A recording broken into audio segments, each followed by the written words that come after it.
What's going on, Dolphins? It is your boy Dillon, and I got one more quick hit scouting report video for you today.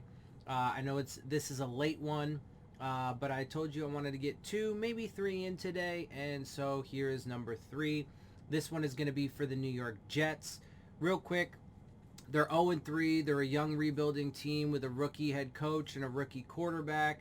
They're not expected to do well. I do expect this to be, 2 wins on the season for the Dolphins. But you never know. It is a divisional opponent. The Dolphins haven't been playing very well. And the Jets actually do have a solid defense, which you will get to see when we get to their league standings through the first few games. But their offense hasn't been bad. And obviously, Zach Wilson is going to have a rough rookie season as he's already thrown a ton of interceptions. But they've also had some injuries. I've said that I thought they could be sneaky good, maybe win maybe 6 games or something like that over the course of the season. Hopefully it's not one against the Dolphins, but, you never know. But yeah, like I said, as of right now, I still have this as 2 wins. And yeah, so let's get into it. All right, so the Jets are now 0-3. Obviously, they lost their first 3 games of the season, but they played the 3-0 Broncos after this game. They lost 26-0. And let's get into this deeper. They had only 162 total yards. Their offense has been, pretty bad. 162 total yards. They've given up 344 in this game. They had 119 through the air. They gave up 223. They only had 43 rushing yards and gave up 121. They only had 3.1 yards per play and gave up 5-4 to Denver. Obviously, they didn't score a single point, so they had a big old goose egg on the scoreboard. Let's see. Denver had a fumble, so the Jets forced 1 fumble. And Zach Wilson obviously threw 2 interceptions in this game. The Jets allowed 5 sacks. I know Mekhi Becton's been out and battling injuries and stuff. I think he might even be on short-term IR. And then Denver had, so they had 2 sacks against Denver and they let up 5. So that's not good. They were only 30% on third down. But they did hold them to a pretty respectable 36% on the other side. They only had the ball for 24 minutes and 13 seconds, whereas Denver had it for 35-47. And they had 8 penalties. Obviously, that's not good. That's going to hurt you too. And only 6 for Denver, comparatively. Okay, so let's take a little bit more of a look. They allowed Teddy Bridgewater to go 19 for 25 and 235. Melvin Gordon had 18 rushes for 61 yards, 1 touchdown and a 3-4. Javonte Williams, I really love this kid, man. He's been looking great so far to start the season, man. He's a beast. He runs physical. He runs hard. He's got good vision, good patience. I like him. I wish we had him. He had 12 rushes for 29 yards, 1 touchdown, and a 2-4. Teddy Bridgewater had 4 rushes for 24 yards and a 6 average to throw in. Tim Patrick was 5 of 5 for 98. Cortland Sutton 5 of 5 for 37. Javonte Williams 3 of 4 for 33.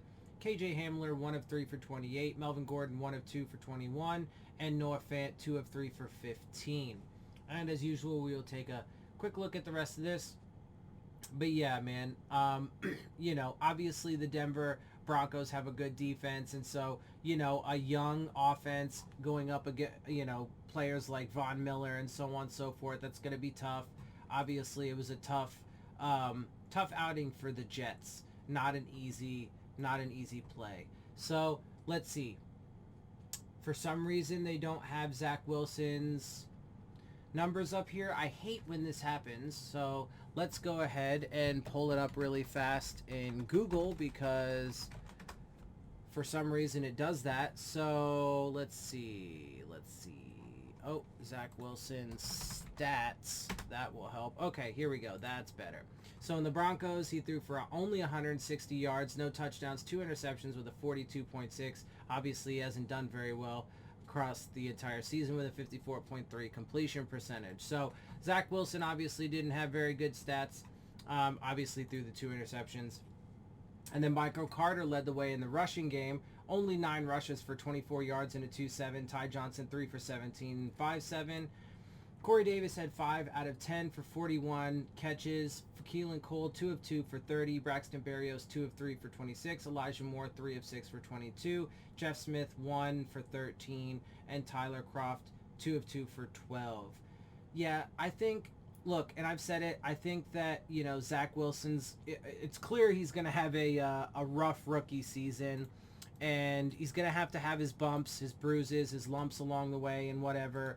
But I do honestly think, and if I'm being objective, I think that Jets fans can, even though it's been rough and he's thrown a bunch of interceptions, I think that there are things to build on with this kid. So I think Jets fans can be, excited for his future, and especially if they continue to build a good team around him, help fortify that offensive line, maybe get him a little bit more help in the run game. But he's definitely got some weapons on the outside, especially because Mims isn't out there right now. I think Denzel Mims is hurt. So, I think that they have, things going in the right direction, if I'm being honest. So, let's see.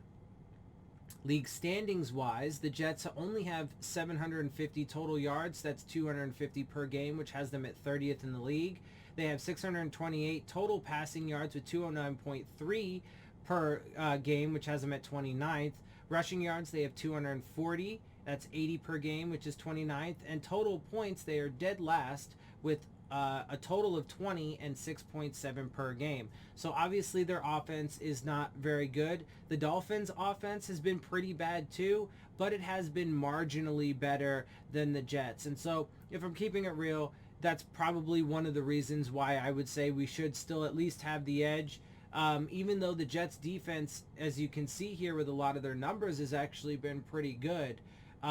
Whereas if you look at the numbers for the Dolphins defense, we actually haven't even played as good as they have. So at least through the first 3 weeks of the season. So like I said, man, unfortunately, there is some world where, maybe when we go play the Jets in New York during week 11, maybe it's a low scoring game and they win. I hope not. But you never know. Tough. It's always tough against division opponents. And as you can see here, yards per game, they're only giving up 328.3, which is 10th in the league. Passing yards per game, they're giving up 233.3, which is 10th. Rushing yards, 111, which is 14th. And even points per game, man, they've only given up 23.3 points per game. Now, the same thing applies to the Dolphins. You've got to get your offense to come to life at some point to help your defense out. Otherwise, it's not really sustainable. But through the first 3 weeks of the season, they have a lot better marks in most categories than we do. Now, we've been better with turnovers, but that's really about it. Turnovers and sacks and passes defense, well, we're close. We're pretty close to them in sacks, and passes defensed were definitely better. But turnovers, the rest of this stuff, man, they have a pretty good defense. But anyway, they have 2 takeaways on the season, which has them at 25th. No interceptions so far, which has them technically 30th. But again, there's still a bunch of, teams that are tied, at these various points or whatever early on in the season. They have 2 fumbles, which has them at 12th, 6 sacks, which is 20th, and 4 passes defensed, which is dead last.